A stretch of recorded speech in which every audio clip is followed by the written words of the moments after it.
thank you for buying a copy. That's very kind of you, unless you've pirated it, in which case, please go and buy a copy. It's in sales quite regularly, hopefully. It's weird speaking to you from the past. So, this is Thomas. He was named originally by the community. The game's name, Thomas Was Alone, was arrived upon by a friend of mine who sarcastically suggested I should call the game Thomas Was Alone because that's emo, and emos would like it, and emos post links, which was sarcastic and lame in a weird way, but also actually weirdly right. We found that people were associating the red rectangle at the start of the game with the name Thomas, so giving the game that name immediately started a story going. And that happened in lots of ways throughout the game, and I'll talk about that a little bit more.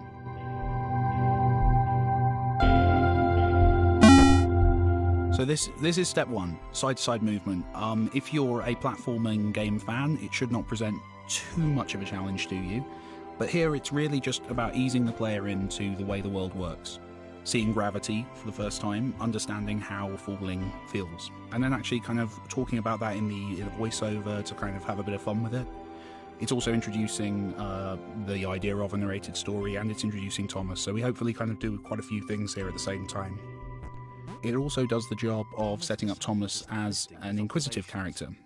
This is really important, and he becomes inquisitive, he becomes more and more interested by the world and tries to make assumptions about it, and that's kind of what his character's all about, at least at the start. Work out where. 3. Falling. Thomas was absolutely fantastic at falling. He was almost as good at falling as he was at observing.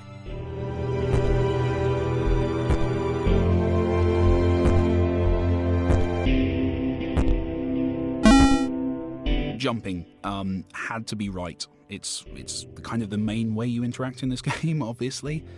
I did a lot of research. I got kind of obsessive about it. I was still fiddling with the jump physics, I think, about 3 weeks before I launched the game. So it's something that just got fiddled with. It had to feel right. And yeah, there's one problem here, actually, and I will talk about problems on this as well. I think the biggest issue here was that the speech is a bit misjudged. It takes a little bit long to get through, so most players when they play the game have already jumped and are at the exit by the time Danny suggests that they should jump. So I think that's an issue throughout a few of these first levels, so I think going back I would have done maybe a bit briefer here. It worked! Thomas had solved the great inverted fall mystery.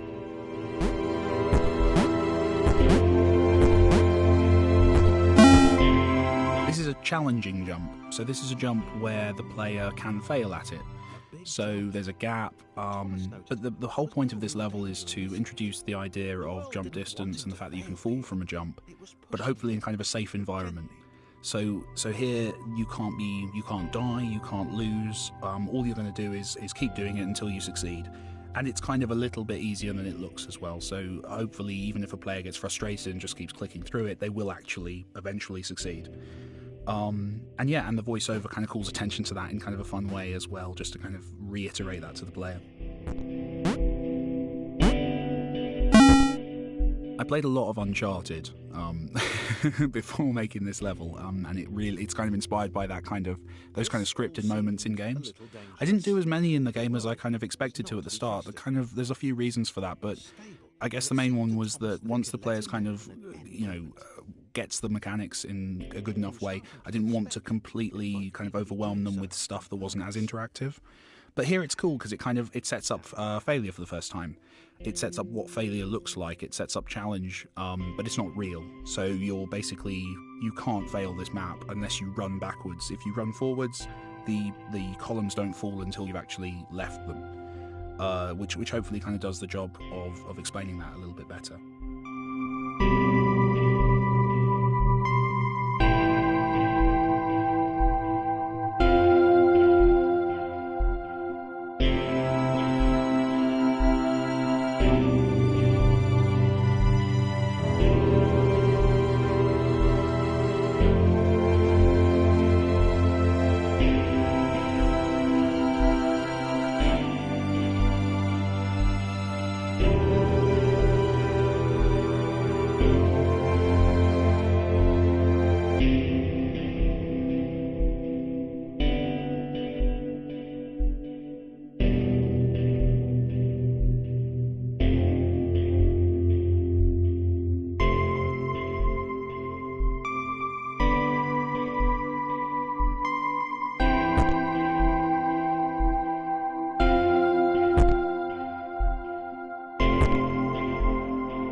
So this is a subtle one, but it's kind of important. And I know I'm talking a lot about game design introduction. This is by the way, this isn't like innovative in any way. This is Mario. This is every game you ever played. But I think it's kind of interesting to go through the steps. So here, this is a very specific skill. This is jumping up onto steps, but pressing jump and then moving once you've pressed jump. So here, if you just hold down, the direction key and then jump, you're actually going to hit the bottom of a staircase. What you need to do is jump and then in midair move across. And this is just a really subtle, simple level that kind of introduces that as a concept to the player. They don't actually have to do it that much in the main game, but it's useful to just kind of make sure that that's something I know the player can do at this early stage.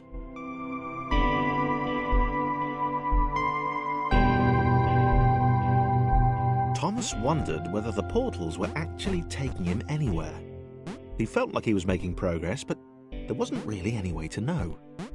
He seemed to be moving predominantly up and to the right, which might, or might not, be important.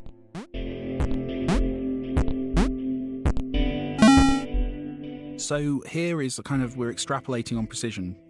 It's essentially, we've done it in the previous level, we've made you do it.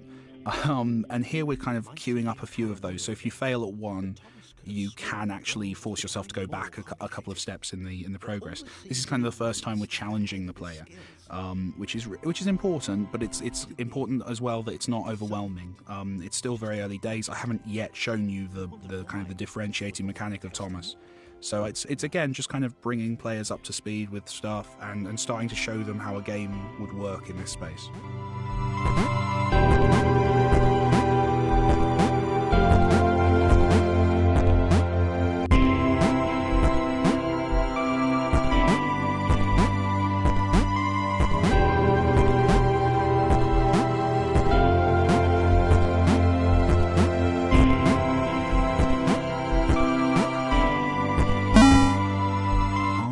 Didn't add respawning to the game until about a month before release. It's a classic example of something that every playtest I ever did. So basically, if you died in the game previous to a month before it came out, you were basically reset the level. So it didn't matter how much progress you'd made, you'd reset the level to the very start of the level, all your characters back where they started. Which means that you could, if you died late on in a level, lose about 5 minutes of gameplay. This was not good. And the playtesters told me at length in capital letters that it wasn't good in emails. But what I tried to do, what I realised was it was very hard to do, but I worked out about a month before release how to do it, and went back and added all these respawner points. And I'm so glad I did. If I hadn't done that, I think the game would have got very, very, very, very tedious instead of its current level of kind of reasonable tediousness. It's also the reason why I think the game, sometimes people feel the game might be a little bit too easy, because I built the levels with that kind of failure in mind. So as you go through most of the levels in Thomas, they actually get easier as they go on, because I didn't want players to get frustrated. So I think that might be something I should make sure that I have the respawning system planned more than a month before release next time.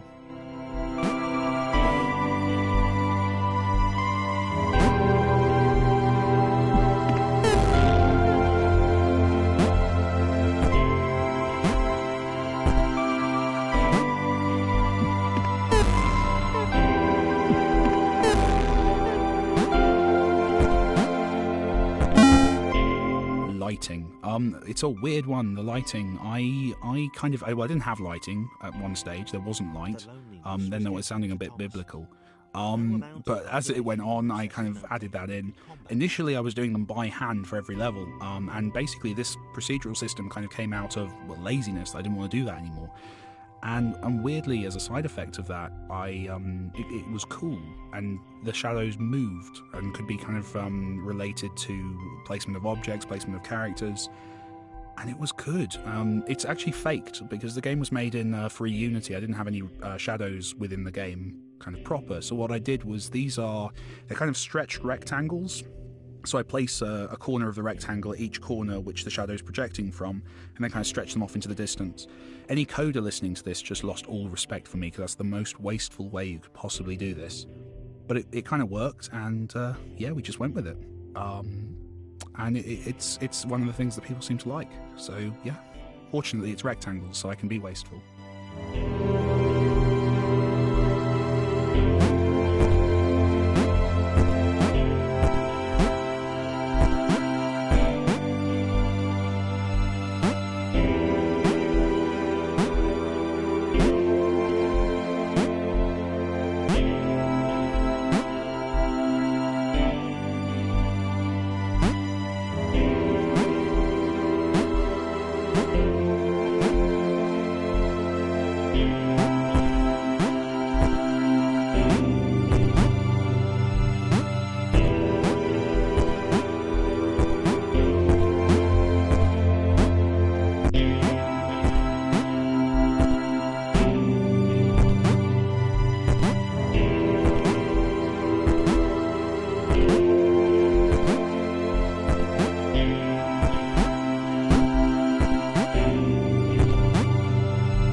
Okay, so this is the moving platform corridor.